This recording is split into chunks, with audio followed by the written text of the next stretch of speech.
Merci, Monsieur le Président. Monsieur le Président, mes chers collègues, nous avons en fait, envers la présidence espagnole, deux priorités. Je crois que vous avez en fait deux priorités.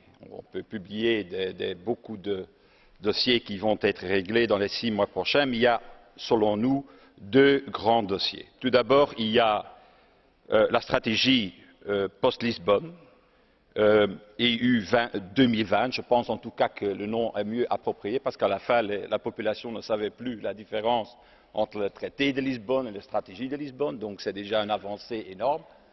Mais il faut être sérieux ici entre nous. La question fondamentale, ce n'est pas de savoir si on veut diminuer le chômage, si on veut augmenter les dépenses dans l'innovation. Tout le monde est d'accord. On était d'accord en 2000, on sera d'accord en 2010, on sera encore d'accord en 2020, en 2030. Non, la question, c'est une autre question.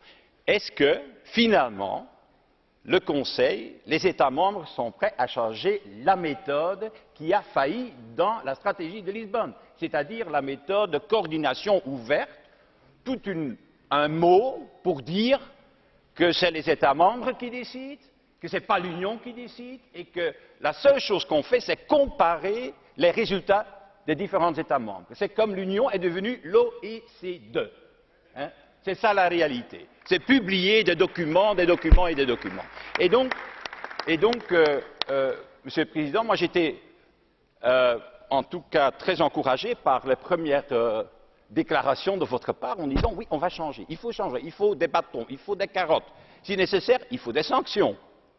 Et il ne faut pas se faire décourager, je vous le dis franchement, aussi à Miguel Moratinos, par le ministre des Affaires économiques allemand, qui a tout de suite commencé à critiquer vos propositions.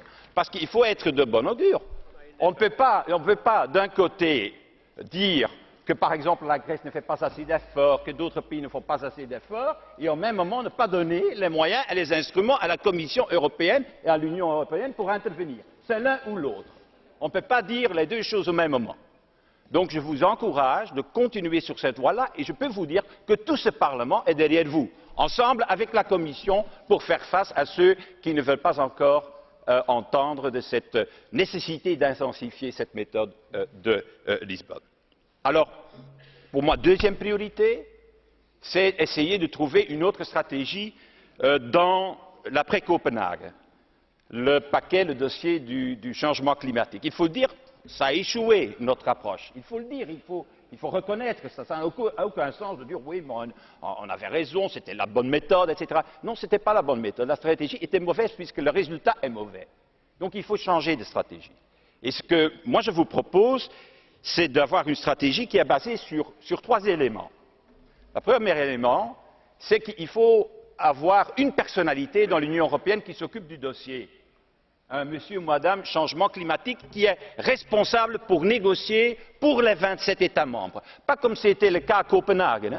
Le Premier ministre danois, le Premier ministre suédois, le président de la Commission, M. Sarkozy, Mme Merkel, vous-même, M. Brown. Il y avait 8 au moins leaders politiques européens qui voulaient négocier. Mais il n'y avait pas de la place autour de la table. M. Obama n'avait presque pas de place. Il y avait les Sud-Africains, le Brésilien, l'Indien, le Chinois, puis Obama encore, et puis ça mène les 8 Européens. Comment vous voulez qu'on peut avoir alors une position et être entendu par les autres? Donc il faut, comme dans l'OMC ça fonctionne. Là, on a quelqu'un qui est responsable, qui négocie pour toute l'Union européenne et qui a des résultats. Eh bien, il faut la même chose au niveau européen. Et ne pas répéter ce qu'on a fait à Copenhague. Deuxièmement, il faut, je crois, être réaliste.